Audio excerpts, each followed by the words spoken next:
What's up? It's me, D.W.C, and today I'm here for my first episode of my Colorado Rockies franchise mode. So we're going to go into our franchise, start up a new one, load our saved rosters that we have, and we're going to get into it, and we're going to select the Colorado Rockies. We're going to hop on through. I'm going to turn off GM contracts because this is going to be my long-term franchise. I don't want to get fired. I always turn off GM contracts just because I don't like that really being an aspect of my franchise modes. And then everything else we're just going to leave as is. And we're going to set everything to manual because, like I said, this is my long-term one. I'm going to be in full control of it. And this is going to be my main franchise. I'm also going to do plenty of rebuilds and challenges and stuff like that in franchise. But this is going to be my main team that I'm going to control and try to take all the way as like a structured series and not a sim style series. Anyway, let's hop on into it. And we're just going to jump right to the regular season because nobody cares about spring training. We're going to go look through our team, evaluate it, and then decide what we want to do. And then in this video, I might get into the first game. I'm definitely going to play opening day. I'm not sure how many games outside of that I'm going to play.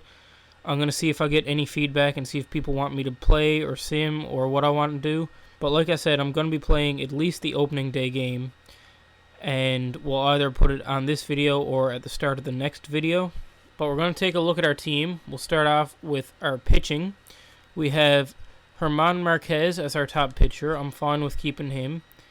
His K per 9 is decent. His walks per 9 is really good. His home run and his hits per 9 are a little bit low. But he's got that 97 fastball with a knuckle curve and a slider in there also. So he could turn into be someone very, very good. I'm just going to quickly check his potential out of my own curiosity to see how high he possibly could get. 88 potential, so that's very solid for him. We'll definitely hold on to him, I would say. John Gray at 28 years old. He's also got the heavy fastball at 96 miles an hour on average. He's got the slider, curveball, changeup, so he's got a good mix of pitches. He also struggles a little bit with the home runs and the hits per 9, but maybe that's just pitchers overall in Coors Field. He's got good K per 9, decent walks per 9, and decent stamina. So John Gray is a guy we could look at holding on to, but if he struggles, we could end up flipping for something more valuable. And then after that, it does not look very good for us. Kyle Freeland obviously had that one good year. He had a 2.85 ERA, but then last year he just struggled so much that it brought him way back down. So he's 68 overall. That might have to do with morale. Nope. His morale's actually up, so he's 65 overall without morale, which is not good for a player that we expect to be in our starting rotation. But up to Senzatella, he is 67 overall, so really we only have two starting pitchers to work with here. So this is going to be a big point that I target in this franchise mode because we really need some better starting pitching, and hopefully they can at least be average in Coors Field. Now, looking at our potential pitchers, we have Tim Melville, who's 28 with a B potential. He's definitely going to get moved because he doesn't serve any purpose to us. Jeff Hoffman, who is 27, 63 overall with a B potential. He's also going to get moved because he's never going to get good at 27 years old. So we're going to ship him off and try and get some value back out of him. And we'll probably do the same thing with Matt Dennis. I'm going to try and hold on to Kyle Freeland just because he is from Colorado, so we'll see if he can turn into something. And then we have Ryan Rollison, who hopefully can actually become something long-term for us. Relief pitching, we have Scott Oberg, James Pazos, Yario Diaz, Carlo Estevez, who's 27, but the B potential with 68 overall. Hopefully he can grow a little bit more and turn into a solid reliever for us. Okay, so his actual overall is 71, but he's just unhappy with his morale. So hopefully he can get up to about 75, maybe even a little bit higher over the next 1 or 2 seasons. And then Jake McGee and Brian Shaw I will be looking to get rid of because look at these contracts. $9 million for Jake McGee and $7.9 for Brian Shaw for 2 years. I'm not a fan of that. Oberg we can hold on to. He's 30 years old, 77 overall. Nothing wrong with that. As everybody knows, relief pitchers can be effective later in their career than a lot of actual hitters can. So we'll hold on to him. We'll hold on to Diaz and Estevez. But we'll definitely be looking to improve our relief pitching also. Our closing pitcher, we have Wade Davis at a 66 overall. 63 overall without Morale. That is very rough. And his contract is looking like $17.3 million this year for a player who's not going to do anything of use for us. So yeah, this is why I picked this team. It's got some good core parts to it with players like Trevor Story and Nolan Arenado, but there's a lot of places that they really need to work on with these big, ugly contracts and players that are not really suitable for a competing major league team, and we really need to improve the pitching. That goes without saying. But looking at our catchers I'm not too worried about. They're not high overall, but catching isn't really a top position to focus on in my opinion. So we have Dom Nunez. He has good hitting stats other than his vision and discipline, and he has good fielding, so I'm totally fine with keeping him around. 24 years old, B potential. Why not hold on to him and see if he can maybe get his vision up a little bit and start getting a little bit of hitting. But his fielding is solid. I'm happy with holding on to him. And then Walters behind him, also a good fielder, a little bit better hitting, so I'm fine with keeping those two as our catchers. Daniel Murphy's another guy who I would like to look to get rid of, as he's on a $12 million contract, and I'm not sure where he fits into the team. Also, he's 35 years old, so he's going to start to decline very quickly. But we might hold on to him for a little bit. We'll see what we do with him. Ryan McMahon, B potential, 25 years old. First baseman. He can also play second and third. He's got pretty good base hitting stats. Average with above average power versus lefties. And solid, decent fielding. He's got good arm strength for a first baseman, so he could easily maybe be shifted over to second base. And his morale is angry, so he's actually a 73 overall without morale effect. Then we have D potential Tyler Nevin. Ignore him because he's not going to do anything for us. Then we have, this is where it gets exciting for me, we have a potential young player at first base with solid base hitting stats. He can get his contact, his power up. His vision and discipline aren't even that bad, because you see lots of power hitters in this game with lower stats than those that do really well. And then you have his fielding, which is perfectly fine for a first baseman. So he's a player I'm going to be looking to hold on to. But we also have a second A potential first baseman in Grant Levine. But he has very low power for a first base prospect, and he also has no secondary positions. So what I could do is I could throw him into a trade and use him as an asset to bring in another piece to help out our team, such as a pitcher, whether it be starting pitcher or relief pitcher or closer. So I'm probably going to move Grant Levine. Garrett Hampson at second base, I'm not mad about, but his hitting stats aren't great. His fielding is all right, I guess. It's not special at all, but he is very quick, so we could throw him maybe at the top of the lineup, at the bottom of the lineup, probably, because his hitting stats aren't that great. But we'll throw him in there just for a runner on base. Nolan Arenado, we don't really need to look at. One of the best players in baseball. He's our star in this team, as well as Trevor Story behind him. Great fielder, good speed, great hitter. Very happy with him in the team. Then we have Brendan Rodgers behind him for some value. 22-year-old shortstop, 65 overall. I think he did play a little bit last year, not much though. 25 games, 76 at-bats. He didn't do a whole lot. But he's 67 overall. His base stats are pretty solid to start off with. They're very average across the board to start. So he could definitely grow by the time he's 25 into an everyday major league player. So we're happy with him. We're definitely going to hold on to him. He's not going to be like Grant Levine where we look to move him. And then behind him, we have no one else that I really see stands out. Stamets, a B potential, 27 years old, easily be moved in a trade. Then we have left field, a player that I really like. I'm very high on myself. We have David Dahl, 26 years old, B potential. His fielding isn't the best, but it's decent for a corner outfield position. He's got a little bit of speed, and he has very good contact and pretty solid power. You look at his hitting stats. The only thing with him over his career is he's missed a lot of time, but when he's been in there, he's been a good player. And I'm looking for him this year, if he stays on the field in real life, to have a breakout season. So hopefully he can do that in the game for us. Also, just announced today when I'm recording this video, the MLB is pushing back their opening day until May potentially. That is really rough and very disappointing as a baseball fan, but that could be for another video, or we'll get to that when the MLB season starts. But at least we have MLB The Show for now, so we have this to keep us entertained and get our fix of baseball. But anyway, back to David Dahl. Solid player, definitely holding on to him.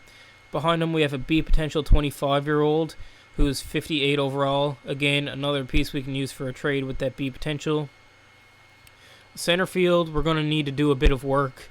We have Raimel Tapia, who actually could be a little bit valuable. He's got some decent speed, he's got good contact, and a little bit of power. The thing with him is he's not a high overall. He's not going to be really an everyday player, but we could hold on to him, or we could trade him. But the thing is, with Ian Desmond, I'm definitely going to want to get rid of Ian Desmond. He's not very good. He hits lefties well. Other than that, he doesn't do much at this point in his career. At least he hasn't shown it last year. And for $15 million a year, definitely not someone I'm looking to keep in this team, because that'll definitely hold us back from bringing in another player who could have a big impact on this team. And then Charlie Blackmon in right field. I'm probably going to move him to left field because his overall jumps way up. I might move David Dahl to center field, and then we'll see what happens from there. Dahl's overall will go down a little bit if he plays center field, but Blackmon's overall will jump way up. And $18 million, 4 years. Not sure what I want to do with Charlie Blackmon. We might hold on to him for a year because he is a great, great hitter. The only thing is he can't field well at all, and he's 33 years old even, so he's going to keep going down in his rating, so we might look to flip Charlie Blackmon for future value also. But really, the highlights in this team, the players I'm definitely going to try and keep: Nolan Arenado, as you saw in my team reveal video. He had some tension over the offseason with the Rockies front office. I'm coming in, try to repair that, and put a winning team around him. So we're definitely holding on to Nolan Arenado with that big old contract of his. Trevor Story, I definitely want to keep. I really like Trevor Story. David Dahl, I really like. I want to keep. Marquez, I would like to keep. 25 years old. And then Oberg we can keep. Garrett Hampson, I'm fine. He can go either way. Dom Nunez, I'd like to keep. And then after that, everything else is just me trying to build up this team. But this Colorado Rockies team is going to look a lot different now that I'm in control of it. So you're not going to see, well, I'm not going to say you're not going to see, but Charlie Blackmon is not guaranteed to stay in this team. Daniel Murphy might not be around very long. Ian Desmond is definitely going. I would like to hold on to some of the guys who can still grow, like a Ryan McMahon. And Kyle Freeland is someone I would like to keep just for the fact that he's from Colorado. He had that one really solid year, so I'm hoping that he could somehow manage to get back up to that level at some point, but that's something we'll have to wait and see. I'm going to play him anyway. He'll be our 5th starter because our rotation is garbage anyway, so we'll throw him in there to get some starts. I'm going to look to bring in other players, though, around him for the rotation. We also have Colton Welker, who is a B potential third baseman, 22 years old, 67 overall, so he could definitely come in and impact the team in the near future. His Potential is 83. Obviously not going to get in at third base. Secondary position of first base. Again, we have our A potential first baseman, so we'll see where Welker ends up fitting in. We might end up moving him to a corner outfield spot. I know it's not listed as his secondary position, but MLB teams in real life are always transitioning players to new positions, so it's not out of the realm of possibility. And then relief pitch, we need a lot of help, and Brendan Rodgers I want to keep because he's young and he has a lot of potential. But outside of that, a lot needs to be done with this team for me to be happy with it. But we have a good, solid start when it comes to hitting with Arenado, Story, David Dahl, and then we have Marquez, who hopefully can be a very solid pitcher for us. And we'll see where we go from there off of that base. We're going to take a quick look in free agency. I know that Yasiel Puig is in there. Not someone I look to bring into this team. Hopefully he does get picked up by another team, though, because Yasiel Puig should be on an MLB roster. Whether you like him personally or not, he's good enough to be on an MLB team, and he probably should have an everyday starting job, in my opinion. We also have Scooter Gennett here in free agency, 29 years old, 77 overall. He's a player that I could bring in on like a one-year contract for our second baseman. He's a really good hitter. I know last year he didn't have the greatest season, but before that, you can see his 2 years before that, he was phenomenal. So we could look at bringing in Scooter Gennett. We'll go position by position. Starting pitching, we will not be finding any help in the starting pitching position in free agency. Now, relief pitchers is interesting because there's a few options here that we could target. We have Vizcaíno, who's a really solid relief pitcher, which I will most likely be signing to bring into this team because our bullpen is not good at all and we need lots of help in that area. So Vizcaíno could come in for us. He might even end up being our closer. Who knows? So we have Vizcaíno is an option. Xavier Cedeno is an option. Addison Russell, bring him in. Nah, just kidding. We don't mess with Addison Russell over here. I don't want him anywhere near my team. I don't want to make too many unrealistic moves where I just sign a lot of young players who are just sitting here with high potential. But one or two I don't mind just to bring them in and see if they can grow in the minor leagues. But I'm going to try and keep this as realistic as I can anyway. But my own version of realistic. Like, obviously the Rockies aren't going to trade away Ian Desmond, Daniel Murphy, Charlie Blackmon, Jake McGee, Brian Shaw, all of those players in the upcoming season. I can't imagine they would do that, but it's something that I would like to do for the betterment of this team. But I'm still not going to make crazy trades. Like, I'm not going to go make 10, 15 trades in a season. I'll make probably 5 or 6 trades, hopefully. That's all I need to get this team to a point where we can contend, and if we can't do that this year, we'll go into the offseason and then build a team for next year. But anyway, Leonis Martinez here. Not interested in him. Rajay Davis, Juan Ruiz. No one there I really find interesting. We have Yasiel Puig in right field. I already mentioned I wouldn't really be bringing him in. Hopefully he does get picked up by someone, though. We have Lonnie Chisenhall. But yeah, like I said, I pointed out the players in there that I might be interested in, but that's what we're starting with for this team. We've got a lot to work on, as I said, but that is our team overview to start off with, and the next video I'm going to kick it off with some trades that I made to improve the team, because I'm going to do a couple of those at the start of the season. I'm not going to go crazy starting with trades and just build my team to where I want it to be right after the start of the season. I want it to be a little bit realistic to where we make trades throughout the year if we need to. But I'm going to make a couple trades to hopefully get Ian Desmond out of here and get a reliever, probably sign Vizcaíno. But other than that, I'll pick it up in the next episode, starting off with the moves that I did make, and then we'll get into opening day. But I'm definitely looking forward to this Colorado Rockies franchise. I think it's going to be a lot of fun for me to rebuild the team or retool the team. It's going to be very fun for me to do. So I hope you guys are excited for it as well. And I'll see you in the next one.